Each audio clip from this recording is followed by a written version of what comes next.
സാമുദായിക സംഘടനകളുമായി നല്ല ബന്ധം സൂക്ഷിച്ചിരുന്ന പാർട്ടിയാണ് കോൺഗ്രസ്. പക്ഷേ സമീപകാലത്ത് രണ്ട് സമുദായ സംഘടനകൾ NSSൻ്റെയും SNDPയുടെയും ജനറൽ സെക്രട്ടറിമാർ പരസ്യമായിട്ട് കോൺഗ്രസിനെ ഒരർത്ഥത്തിൽ ശകാരിക്കുന്നത് നമ്മൾ കണ്ടു. രൂക്ഷമായ വാക്കുകളും പ്രയോഗിച്ചു. ആ ബന്ധം ശരിയാക്കാൻ എന്തെങ്കിലും എഫേർട്ട് എടുത്തിട്ടുണ്ടോ?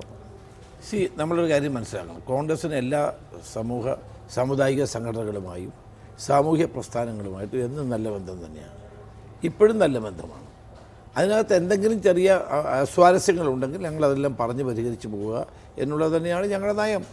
പണ്ടും അങ്ങനെയാണ്, ഇപ്പോഴും അങ്ങനെയാണ്, നാളെയും അതായിരിക്കും. അതിൽ വളരെ കടന്ന പരാമർശങ്ങൾ പോലും ജി സുകുമാരൻ നായരും വെള്ളാപ്പള്ളി നടേശനും ഉന്നയിച്ചിട്ടുണ്ട്. കോൺഗ്രസ് ഇങ്ങനെ പോയാൽ ഗതി പിടിക്കില്ല എന്ന് പറഞ്ഞിട്ടുണ്ട്. വെള്ളാപ്പള്ളി നടേശനാണെങ്കിൽ പിണറായി വിജയൻ്റെ 3ാം ഭരണം പ്രഖ്യാപിച്ചു കഴിഞ്ഞു. അപ്പോൾ അങ്ങനെ ഹൈന്ദവ സാമുദായിക സംഘടനകളുമായിട്ടുള്ള ബന്ധം വഷളാക്കേണ്ടിയിരുന്നില്ല എന്നൊരു തോട്ട് എപ്പോഴെങ്കിലും കോൺഗ്രസ്സിൽ ഉണ്ടായിട്ടുണ്ടോ? അതെ, ഞാനതല്ല പറഞ്ഞല്ലോ.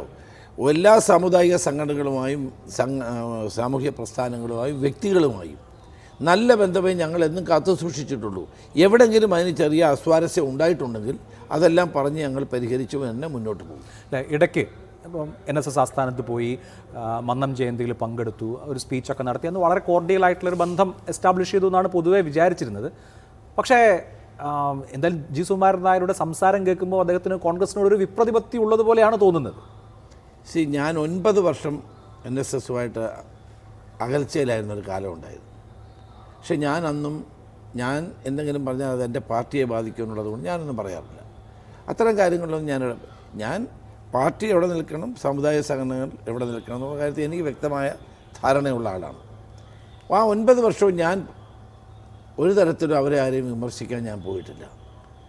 പക്ഷേ അവരെന്നെ ഈ പരിപാടിക്ക് വിളിച്ചപ്പോൾ ഞാൻ പോയി.